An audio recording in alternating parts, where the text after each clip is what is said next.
কি? কার সাথে কথা বলতেছো তুমি? এই, আপনি এখানে কি করতেছেন? হ্যাঁ, আপনাকে কতগুলো কাজ দিছি আমি। বাথরুমে কতগুলো কাপড় চোপড় ভিজিয়ে রাখছি, ধুইছেন এগুলা?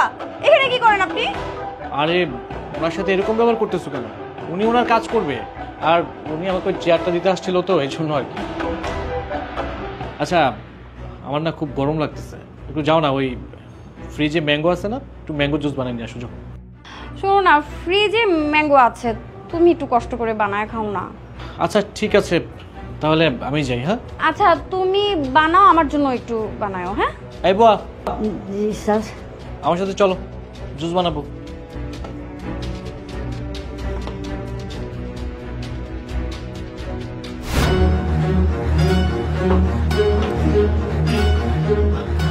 আবার আমি বুঝলাম না, তোমার হাজবেন্ড এখন কোথা থেকে বাসায় আসলো বলো তো? তুমি তো বলছিলে যে আজকে তোমার হাজবেন্ড বাসায় আসবে না, এখন কি সর্বনষ্ট হয়ে যাবে বলো তো? আমি কিছুই বুঝতে পারতেছি না, আমি কি করব? আরে আমিও তো বুঝতেছি না, ও আসার আগে আমাকে ফোনও দেয় নাই।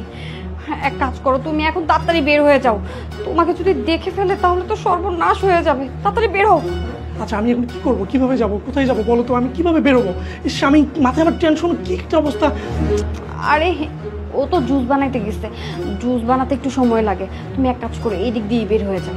আচ্ছা তুমি তাহলে থাকো, আমি গেলাম। হ্যাঁ দাঁড়ান, যাবেন তো ঠিক আছে, কিন্তু যাওয়ার আগে আমার সাথে একটু কথা বলে যান। আচ্ছা, আপনি বাসার মধ্যে কি করছিলেন, আর আপনি কে? আরে উনি উনি আমাদের এই যে সোফার পায়া ঠিক করতে আসছে। সোফা ঠিক করতে আসছিল মানে? সোফার পায়ার তো আমি কোনো সমস্যা দেখছি না, নতুন সোফা। না না, মানে আমি ইঁদুর ইঁদুর ধরতে আসছিলাম।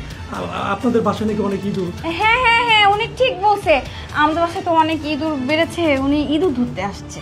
ও ইঁদুর। আচ্ছা আপনি আমাকে সত্যি করে বলুন তো, আপনি কি ইঁদুর ধরতে আসছেন নাকি আমার ওয়াইফকে ধরতে আসছেন? না, আপনি কি বলতে?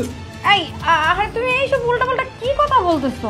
এই এই তুই সত্যি করে বলবি নাকি আমি পুলিশ ডেকে তোকে ধরিয়ে দিব?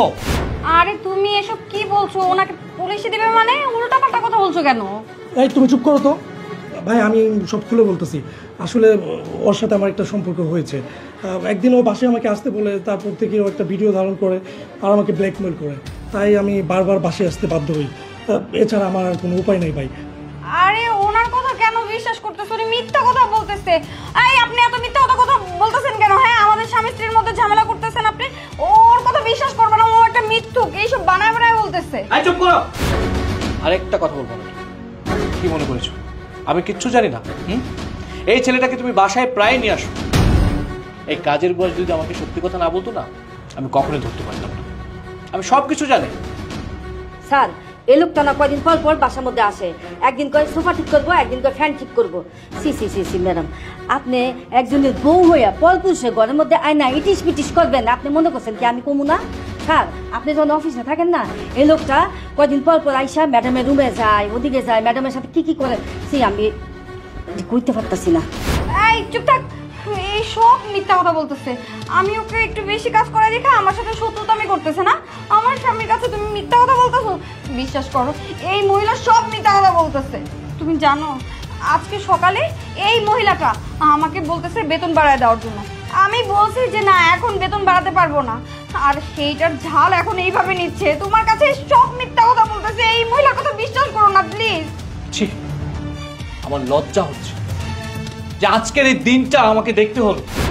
আমার বাসার কাজের বুয়া তোমার সামনে দাঁড়িয়ে আমাকে বলছে তুমি একটা বাইরের পরপুরুষকে বাসায় এনে টাইম পাস করো। এই আর একটা কথা বলবো, আর একটা কথা যদি তুমি বলো না, একদম ভালো হবে না বলে দিচ্ছি। কি মনে করেছো অনেক চালাক তুমি, তাই না? আর এই কাজের বুয়া শুধু আজকে আমাকে বলেনি, আমাকে আগেও বলেছে, কিন্তু আমি কখনো ওনার কথা বিশ্বাস করিনি। আজকে আজকে আমি একটা নাটক সাজিয়েছি। আমি তোমাকে বলেছিলাম যে বাইরে যাবো, আসতে লেট হবে, কিন্তু আমি যাইনি, আমি বাসায় এসেছি। আমি যখন কনফার্ম হয়েছি যে তুমি বাসার মধ্যে লোকটাকে এনেছো, তখনই আমি বাসায় এসেছি। আজকে যদি এই মানুষটা আমাকে না বলতো না, আমি তো কোনোদিন জানতাম না যে তুমি, তোমার মতো একটা ভালোবাসার মানুষ দিনের পর দিন আমাকে এভাবে ঠকিয়ে যাবে, কখনই বুঝতে পারতাম না। ভালোই হয়েছে, একটা কাজ করো, এই ছেলেটার সাথে, মানে তোমার প্রেমিকের সাথে যাও, আমার বাসা থেকে এখন বের হয়ে যাও। যাও যাও বলছি। না ভাই, আপনি এসব কি বলতেছেন? আমি কেন ওকে নিয়ে যাব বলেন? ও হচ্ছে আপনার স্ত্রী, তাই না? আর আমারও তো একটা সংসার আছে, আমার স্ত্রী আছে, আমার বাচ্চা আছে। আমি কেন ওকে নিয়ে যাবো? আমি কোথায় নিয়ে যাবো বলেন? এই তুমি এত মিথ্যা কথা বলতেছো কেন? তুমি না আমাকে বলছো তুমি আমাকে বিয়ে করবা, বিয়ে করার স্বপ্ন দেখাইছো, এখন এরকম করতেছো, উল্টাপাল্টা কথা বলতেছো। এই চুপ করো, তুমি একদম চুপ করো। তুমি আমাকে বারবার ব্ল্যাকমেল করে এই বাসায় আসতে বাধ্য করছো, যার কারণে আমি আজকে আমার স্ত্রীর সংসার সব কিছু ফেলে আমি তোমার কাছে এসে এই পরিস্থিতির শিকার হয়েছি। ভাই প্লিজ, আপনি আমাকে ভুল বুঝবেন না ভাই। আমি পরিস্থিতির শিকার হয়ে আজকে এই কাজটা করতে বাধ্য হয়েছি ভাই। আপনি বুঝতে পেরেছেন তো ভাই? দয়া করে আমাকে ক্ষমা করে দেন ভাই, প্লিজ প্লিজ। তাই তুমি থাকো, আমি তোমার সাথে আর এক মুহূর্তে এখানে থাকতে চাচ্ছি না, ভাই। কি ব্যাপার? যে মানুষটাকে তুমি এতটা ভালোবাসো, যে মানুষটার জন্য আমার সাথে প্রতারণা করেছো, যে মানুষটার জন্য দিনের পর দিন আমাকে ঠকিয়েছো, সেই মানুষটা আজকে তোমাকে বিপদে ফেলে দিয়ে চলে গেল। কই তোমার ভালোবাসার মানুষ তোমাকে নিয়ে গেল না? নিয়ে গেল না কেন? নিয়ে যাবে না, কারণ হচ্ছে ওর কোনো দোষ ছিল না, সব দোষ ছিল তোমার। তুমি তাকে বাইরে থেকে বাসায় এনে দিনের পর দিন তার সাথে সময় কাটিয়েছো, তুমি তাকে ব্ল্যাকমেল করেছো। এই কিসের অভাব ছিল? কিসের অভাব ছিল তোমার? আমি তোমাকে কি দেইনি? যখন যা চেয়েছো, টাকা পয়সা, ফ্ল্যাট, গাড়ি, সব দিয়েছি। আরে তোমার যদি আমাকে ভালো না লাগতো তুমি আমাকে বলতে পারতে, বলতে পারতো তুমি আমাকে, আমি তোমাকে নিজের ইচ্ছায় বাসা থেকে তোমাকে চলে যেতে বলতাম।